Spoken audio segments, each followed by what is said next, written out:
Hello. तो स्वागत है आप सभी का। आज हम बात करेंगे पार्टनरशिप फर्म्स के बारे में। इससे पहले हमने बात की थी नॉट फॉर प्रॉफिट ऑर्गेनाइजेशंस के बारे में। ठीक है, इसके बाद हम पार्टनरशिप फर्म्स के बारे में बात करेंगे। तो देखिए, पार्टनरशिप क्या होती है। ठीक है, जनरल अकाउंटिंग प्रिंसिपल्स के लिए मैंने पहले भी बोला है कि इसके जो सारे लेक्चर हैं वो इंटरकनेक्टेड हैं। जब आप पहला पढ़ेंगे तभी आपको दूसरा समझ आएगा। ठीक है, तो उस तरीके से सारे पढ़ते रहिए। ठीक है, एक के बाद एक, जिससे आपको सारी चीजें क्लियर होती रहेंगी। अब हम कंपनीज की तरफ बढ़ रहे हैं। तो सबसे पहले पार्टनरशिप फर्म्स की हम बात कर रहे हैं। तो पार्टनरशिप बेसिकली क्या होती है? पार्टनरशिप मीन समझौता। आपने और मैंने तय किया मिलके कि हम जो है कोई बिजनेस करेंगे। ठीक है, उसमें जो प्रॉफिट होगा लॉस होगा उसको बांटेंगे, 7 पैसे मिलाएंगे, प्रॉफिट और लॉस की शेयरिंग करेंगे। तो ये क्या हो गई? पार्टनरशिप हो गई। ठीक है, इस पार्टनरशिप को सेक्शन 4 जो है इंडियन पार्टनरशिप एक्ट 1932 का, उसने किस तरह डिफाइन किया है कि relation between persons who have agreed to share the profits of a business carried on by all और any of them acting for all. तो बहुत इंपॉर्टेंट ये परिभाषा है। इससे आपको कितनी चीजें क्लियर हो रही हैं। इसमें कहा गया रिलेशन बिटवीन पर्सन। ठीक है, यानी एक से ज्यादा लोग होने चाहिए, पहली बात, 2 मिनिमम। ठीक है, इससे ज्यादा लोग होने चाहिए जो एग्री हों to share the profit of a business. To share the profit of a business. अब यहाँ पे ओनली प्रॉफिट के लिए कहा गया, तो क्या लॉस शेयर नहीं करेंगे? नहीं, लॉस इसमें ऑलरेडी इंक्लूड है कि to share the profit and loss of a business carried on by all. Carried on by all, चाहे सब चला रहे हैं उसको, और any of them acting for all, या फिर उनमें से कुछ चला रहे हों और ये माना जाए कि सब लोग उसमें पार्ट ले रहे हैं किसी न किसी तरीके से। ठीक है, तो इस ये एक्ट जो है गवर्न करता है। अगर एक पार्टनरशिप डीड बनती है, ठीक है, एक अभिलेख बनता है कि हाँ आपने जो है उसमें लिखा जाएगा सब किस हिसाब से बांटा जाएगा, किस हिसाब से नाम रहेगा, हर पार्टनर का क्या कंट्रीब्यूशन है, किस हिसाब से सब चीज बांटी जाएगी, उसको हम पार्टनरशिप डीड बोलते हैं। अगर आपने लिखित में लिखा है तो। अगर आपने लिखित में नहीं लिखा है, ठीक है, तो ये पार्टनरशिप एक्ट 1932 जो है इसके हिसाब से वो चीजें मान ली जाती हैं। ठीक है, तो उसके हिसाब से डेफिनेशन है पार्टनरशिप फर्म की। तो इसमें कहा गया है कि जो भी पर्सन जो एंटर होंगे इस पार्टनरशिप में, ठीक है, वो सब क्या कहलाएंगे? पार्टनर्स कहलाएंगे। और कलेक्टिवली ये एक फर्म कहलाएगी। ठीक है, और इसीलिए जो नेम्स होंगे, ठीक है, वो नहीं आएंगे, बिजनेस एक फर्म का नाम आएगा। ठीक है, पार्टनर के नाम की बजाय फर्म का नाम हो जाएगा, जिससे बिजनेस चलेगा। इसमें जो अलग अलग जो पार्टनर्स हैं, ठीक है, या पार्टनरशिप है, उसकी कोई अलग से लीगल सेपरेट आइडेंटिटी नहीं है। ठीक है, इस बिजनेस से अलग उनकी कोई सेपरेट लीगल आइडेंटिटी नहीं है। इसीलिए यहाँ पे जो अधिकार हैं इस पार्टनरशिप एग्रीमेंट के, वो अनलिमिटेड हो जाते हैं। मीन्स आपकी अगर लॉस होता है तो वो आपकी पर्सनल असेट से भी चुकाया जा सकता है। ठीक है, इसको हम डिटेल में देखते हैं क्या क्या इसके फीचर्स हैं जरूरी होना उसमें पार्टनरशिप में। सबसे पहले तो 2 या ज्यादा व्यक्ति होने चाहिए। ठीक है, तो पार्टनरशिप आप करो उसके लिए मिनिमम 2 लोग होने चाहिए। मैक्सिमम जो है वो सेंट्रल गवर्नमेंट डिसाइड कर सकती है, फिर भी 100 से ज्यादा नहीं होने चाहिए।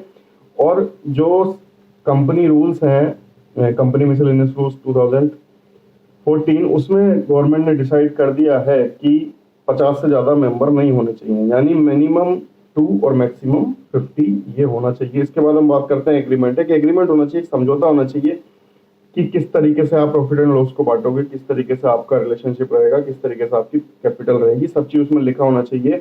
जरूरी नहीं है ये रिटर्न हो, अगर ओरल भी है तो भी मान्य है, लेकिन ओरल का आप जानते हो बात का कोई भी बाद में मुकर सकता है, इसलिए आजकल सब रिटर्न ही करवाते हैं। अगर ओरल है या फिर आपकी डीड किसी टॉपिक पे साइलेंट है, मीन्स उसका जवाब उसमें नहीं है, जैसे पिछली बार क्वेश्चन पूछा गया था 2017 में कि अगर नहीं लिखा हुआ है कि पार्टनरशिप डीड में कुछ नहीं है तो प्रॉफिट किस तरह बांटे जाएंगे, तो आंसर था इक्वली। तो वो हम आंसर इससे हमको मिलेगा। ठीक है, यहाँ से वो क्वेश्चन पूछा गया था। तो वही बात है कि अगर ओरल एग्रीमेंट भी इक्वली वैलिड है, लेकिन अधिकतर सब रिटर्न ही करवाते हैं। अगर ओरल भी है और रिटर्न है और उसमें कुछ पॉइंट साइलेंट हैं, दोनों ही केस में जो आपका कोई डिस्प्यूट होगा उसका जवाब हम इंडस्ट्रियल ये जो पार्टनरशिप एक्ट है 1932 इससे देखेंगे। ठीक है, इसके बाद है म्यूचुअल एजेंसी, पारस्परिक अभिकरण। म्यूचुअल एजेंसी का मतलब क्या है कि ऐसा नहीं है कि हर पार्टनर अलग अलग है, सब एक ही तरीके से हैं। और अगर आप एक पार्टनर हैं और कहीं जाके आप अपने ही प्रोडक्ट की बुराई कर देते हैं तो सेल जो घटेगी वो सबकी घटेगी, पूरे प्रोडक्ट की घटेगी। ठीक है, इसलिए यहाँ पे कोई पर्टिकुलर एक जने की लायबिलिटी नहीं है, सबके ऊपर वो लायबिलिटी है। ठीक है, तो एक इस तरह की रिलेशनशिप एग्जिस्ट करती है कि एक के किए हुए का असर सब पे पड़ेगा। अगर एक बैंकरप्ट हो जाएगा, एक दिवालिया हो जाएगा, तो उसका असर सब पे पड़ेगा। तो इसीलिए इसको म्यूचुअल एजेंसी बोलते हैं। और ये इतना इंपॉर्टेंट इसका फीचर है कि अगर यही नहीं होगा तो एक तरीके से पार्टनरशिप ही नहीं है। ठीक है, ये बुराई भी है कि एक का प्रभाव सब पे पड़ेगा, अगर एक गलत आदमी आ गया तो सब पे प्रभाव पड़ेगा। लेकिन यही इसकी खूबसूरती भी है कि सबको एक तरीके से काम करना। जैसे एक राजनीतिक पार्टी में होता है कि आपको बुराई नहीं कर सकते आप, ठीक है, कुछ भी वो पार्टी काम करे, उसी तरीके से यहाँ पे है कि आपको सबको एक तरीके से चलना है। ठीक है, अगर एक भी कुछ गलत करता है तो उसका असर पूरी फर्म पे पड़ेगा और इसका मतलब पूरे पार्टनर्स पे पड़ेगा। ठीक है, तो कोई अलग नहीं है, यहाँ पे सबको एक ही तरीके से करना है। अगर ये फीचर एब्सेंट है, सब अपने अपने हिसाब से चलने लग जाए कि मैं तो चाहे जो कर सकता हूँ, तो फिर पार्टनरशिप ही नहीं रहेगी। ठीक है, और लास्ट जो है वो है शेयरिंग ऑफ प्रॉफिट। तो शेयरिंग ऑफ प्रॉफिट फिक्स होनी चाहिए। ठीक है, कैसे आप उसको बांटोगे प्रॉफिट को या लॉस को, अगर एक दिवालिया हो जाएगा तो क्या होगा, एक मर जाएगा तो क्या होगा, ये सारी चीजें आपको डिस्कस पहले ही कर लेनी चाहिए, डीड में लिख लेनी चाहिए। ठीक है, क्योंकि इसी पे बाद में लड़ाई हो सकती है। ठीक है, इसके बाद जो है चीज लास्ट, लायबिलिटी ऑफ पार्टनर्स। तो जो मैंने आपको बताया कि यहाँ पर लायबिलिटी ऑफ पार्टनर्स अनलिमिटेड है। अगर आपको लॉस होता है तो आपकी पर्सनल एसेट से भी उसको चुकाया जा सकता है, क्योंकि एक पार्टनरशिप एग्रीमेंट है। ठीक है, यहाँ पे एक का दिवालिया होना, एक का मरना या एक की गलती सबको इफेक्ट करती है। उसी तरीके से आपकी कोई सेपरेट लीगल आइडेंटिटी नहीं है, आप एक सेपरेट आदमी की तरह से काउंट नहीं हो रहे, फर्म के नाम से काउंट हो रहे हो, तो फर्म पे मुसीबत है, फर्म का लॉस सब पे है। और अगर आप नहीं फर्म के जो असेट्स हैं चुका पा रहे हो तो आपकी पर्सनल असेट्स भी इसमें लायबिलिटी है। इसीलिए आपका जो लायबिलिटी है वो अनलिमिटेड है पार्टनर्स की, यहाँ पे पार्टनरशिप एग्रीमेंट की अगर हम बात करते हैं। ठीक है, इसके बाद बात आती है पार्टनरशिप डीड की। ठीक है, तो पार्टनरशिप डीड क्या होती है, जैसा मैंने आपको बताया, जब आप फिक्स करोगे कि मुझे जो है पार्टनरशिप करनी है, ठीक है, तो आप एक फिक्स फॉर्मेट बनाओगे। ठीक है, लिखोगे उसको कि ऐसा ऐसा हम इतने लोग हैं और ऐसा ऐसा करने वाले हैं, प्रॉफिट इस तरह बांटेंगे, लॉस इस तरह बांटेंगे, कैपिटल के रूप में करेंगे, कैसे करेंगे, कोई साइलेंट पार्टनर है, कोई एक्टिव पार्टनर है, उस हिसाब से मतलब जो भी आपको करना है वो सब लिखोगे आप, उसी को आप पार्टनरशिप डीड बोलोगे। और इसमें अगर कोई चेंज करना है तो आपको हर पार्टनर की सहमति से ही आप कर सकते हो। मान लीजिए कोई नया पार्टनर ऐड होता है, जाता है, कुछ भी है, तो आप सारे पार्टनर्स की सहमति से ही कर सकते हो। ठीक है, और इसको आपको स्टैम्प एक्ट जो था, स्टैम्प एक्ट के हिसाब से इसको आपको बनाना चाहिए, ड्यूली ड्राफ्ट और प्रिपेयर करना चाहिए स्टैम्प एक्ट के प्रोविजंस के हिसाब से। और आपको रजिस्ट्रार ऑफ फर्म्स ROF से इसको प्रिफरेबली रजिस्टर्ड कराना चाहिए, मीन्स कंपलसरी नहीं है लेकिन कराना चाहिए।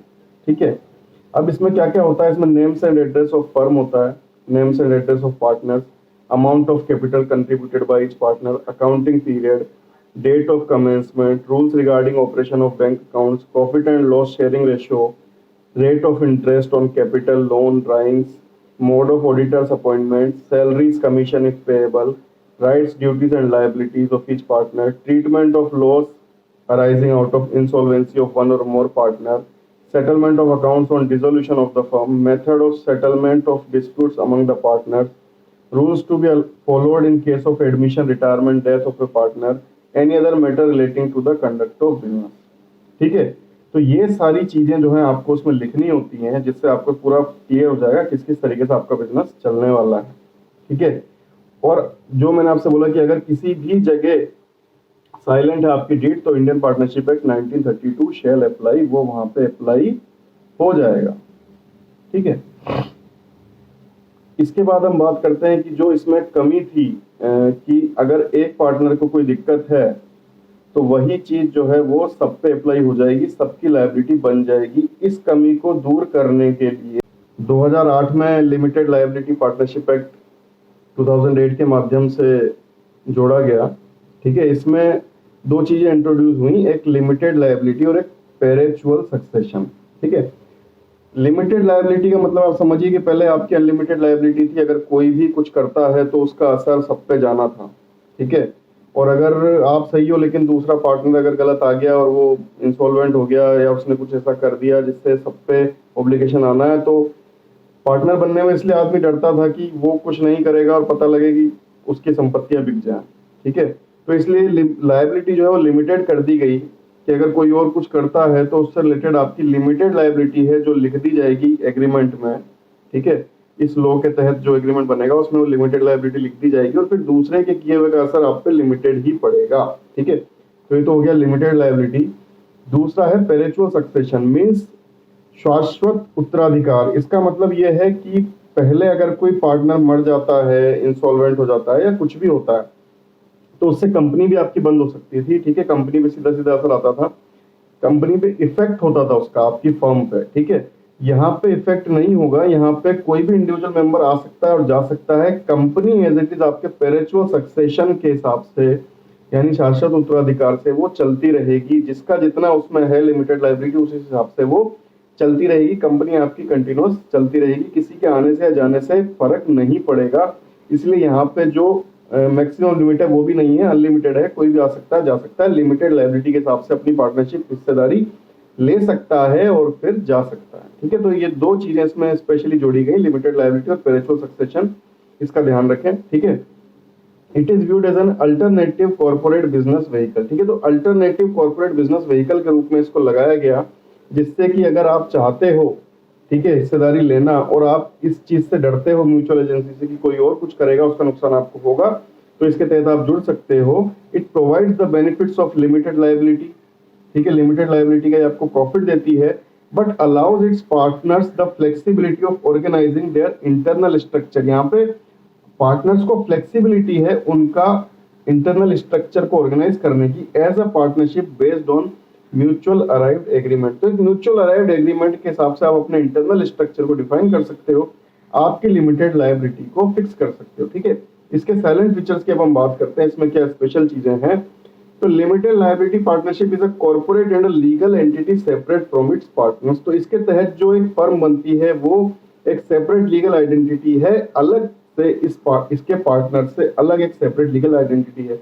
वहां पार्टनर से अलग कोई आइडेंटिटी नहीं थी, पार्टनर्स की अपनी कोई आइडेंटिटी नहीं थी और फर्म की उनसे अलग कोई आइडेंटिटी नहीं थी। यहाँ पे एक सेपरेट लीगल आइडेंटिटी है फर्म की, इसलिए असेट्स भी ओन कर सकती है, ठीक है। तो यहाँ पे सेपरेट लीगल आइडेंटिटी अलग है। दूसरा फीचर क्या है, every limited liability partnership shall have at least 2 partners and shall also have at least 2 individuals as designated partners. 2 partner minimum होने चाहिए, पार्टनरशिप की बात ही जब आएगी एक से ज्यादा होने चाहिए। And shall also have at least 2 individual as designated partners. 2 partners designated partners के रूप में मिनिमम होने चाहिए, of whom at least 1 shall be resident in India, ठीक है। तो एक इनमें से रेजिडेंट इन इंडिया होना चाहिए। इसके तहत आप जो बाहर की कंपनी है उसके साथ भी एग्रीमेंट कर सकते हो, ठीक है। और ये भी क्लोज लाया गया था कि बाहर की कंपनी को यहाँ की कंपनी से मिलकर करना जरूरी है, तो इसी के तहत सब हो सकता है, ठीक है। 2008 के बाद ही फिर इतने सारे एग्रीमेंट हमारे हुए। अधिकतर इंश्योरेंस कंपनी में आप देखते होंगे बाहर वाली कंपनियों से मिलके ही इंडियन की कंपनी ने काफी सारे लाभ पाए हैं। जो बाहर वाले आना चाहते थे और जो यहाँ वाले करना चाहते थे उनसे पार्टनरशिप, तो इसके तहत वो हो पाई है, ठीक है। एक उसमें इंडिया का होना जरूरी है इस क्लोज के तहत, ठीक है। दूसरा क्या, Indian partnership act 1932 shall not be applicable to limited liability partnership. जो भी इसके तहत बनेंगी कंपनीज उन पे पार्टनरशिप एक्ट 1932 लागू नहीं होगा। ये इंपॉर्टेंट है, इसको ध्यान रखें। पार्टनरशिप एक्ट लागू होगा तो ये नहीं होगा और ये होगा तो वो नहीं होगा, ठीक है। Limited liability partnership has a perpetual succession. इसमें परपेचुअल सक्सेशन होता है, शाश्वत उत्तराधिकार चलता है, किसी के आने या जाने से कोई फर्क कंपनी पे नहीं पड़ता है कि उसको पूरा उसका डीड सब कुछ चेंज करना पड़ेगा, डिसोल्यूशन की नौबत नहीं आती है। यहाँ पे आना और जाना कंपनी को सीधे इफेक्ट नहीं करता है, इसीलिए परपेचुअल सक्सेशन पे चलती है। Central government has the power to investigate into the affairs of a limited liability partnership if required by appointment of a competent inspector for the purpose. लेकिन अगर कोई इस तरह की दिक्कत है, कोई एलएलपी पाई जाती है फ्रॉड में इन्वॉल्व या फिर कोई पैसा लेके वो दे नहीं रही है, कुछ भी इस तरह की दिक्कत है, तो सेंट्रल गवर्नमेंट को अधिकार है, वो कॉम्पिटेंट एक इंस्पेक्टर बना के उसमें इन्वॉल्व हो सकती है और फिर जो वो आदेश देगा वो फाइनल होगा। यानी फिर अगर वो आपकी अनलिमिटेड लायबिलिटी कर देती है तो फिर आपको चुकाना पड़ेगा। अगर कोई इस तरह के फ्रॉडुलेंट या फिर गलत पर्पज में पाई जाती है एलएलपी, तो फिर सेंट्रल गवर्नमेंट के पास अधिकार है, वो इन्वेस्टिगेट कर सकती है, कॉम्पिटेंट इंस्पेक्टर बना के उसको अधिकार दे सकती है, और फिर वो जो अधिकार देगा, जो वो कहेगा वो फाइनल होगा। उस केस में लिमिटेड से अनलिमिटेड हो सकती है, बाकी कोई केस नहीं है। जो आपकी लिमिटेड लायबिलिटी है वो ही, ठीक है। और लोगों की उस जो कंडीशन थी कि वो जो भी करेंगे उससे भी आपको नुकसान होगा, वो यहाँ पे खत्म हो जाती है। तो हम देख लेते हैं क्या क्या डिफरेंस है इन दोनों में, पार्टनरशिप में और एलएलपी में। तो पार्टनरशिप के लिए जो एक्ट है वो इंडियन पार्टनरशिप एक्ट 1932 है। एलएलपी के लिए 2008 है। रजिस्ट्रेशन जो है वो मैंने आपको बताया प्रिफरेबली है, ऑप्शनल है। पार्टनरशिप में, एलएलपी में आपको कराना पड़ता है आरओसी के साथ, रजिस्टर ऑफ कंपनीज के साथ, ठीक है। जो एग्रीमेंट होता है वो एक मतलब जो पार्टनरशिप में हम समझौते के साथ जुड़ते हैं एग्रीमेंट के साथ, वो मतलब ओरल भी हो सकता है। और यहाँ पे जो है एक लॉ है जो पूरा उस एक्ट में लिखा हुआ, लिमिटेड लायबिलिटी पार्टनरशिप, उस एक्ट के लॉ के तहत आप जुड़ते हो, ठीक है। बॉडी कॉर्पोरेट का होना जरूरी नहीं है पार्टनरशिप में, एलएलपी में जरूरी है।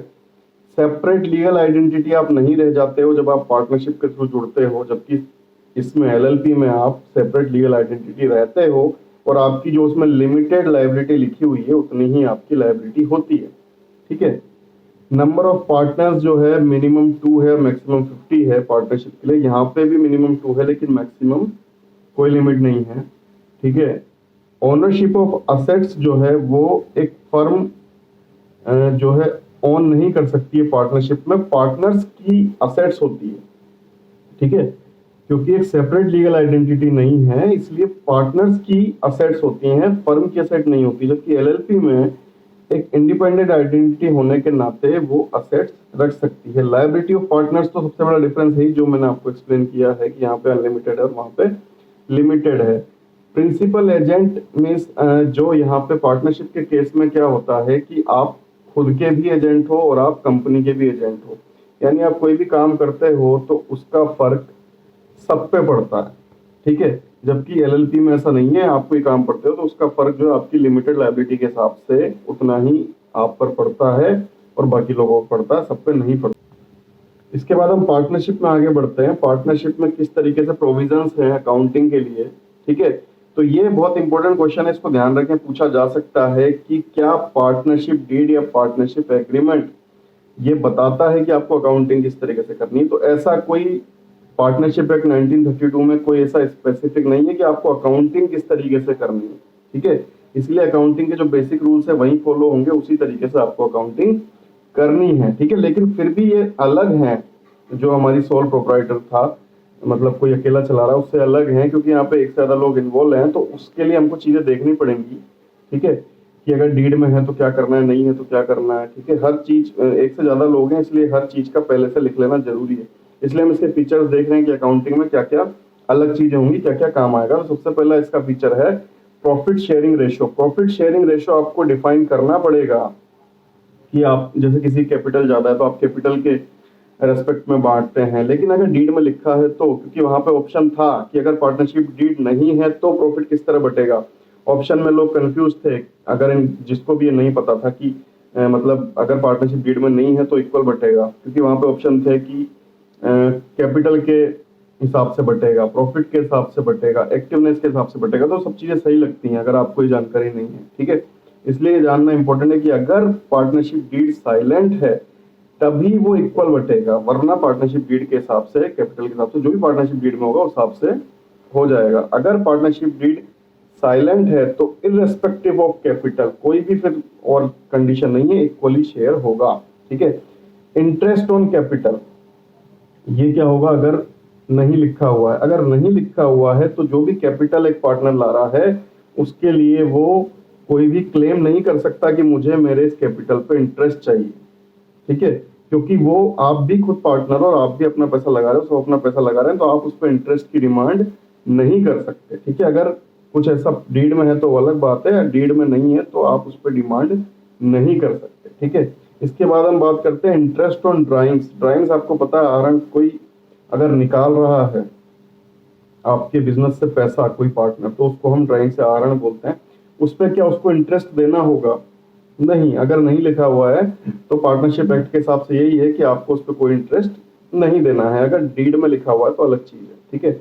इंटरेस्ट ऑन लोन, अगर कोई अपनी कैपिटल के अलावा लोन लेके आता है बिजनेस में लगाने के लिए तो उस पर उसको 6% तक इंटरेस्ट दिया जा सकता है पार्टनरशिप एक्ट के हिसाब से। बाकी फिर डीड में है तो अलग ही चीज है, डीड में जो लिखा हुआ हिसाब से होगा।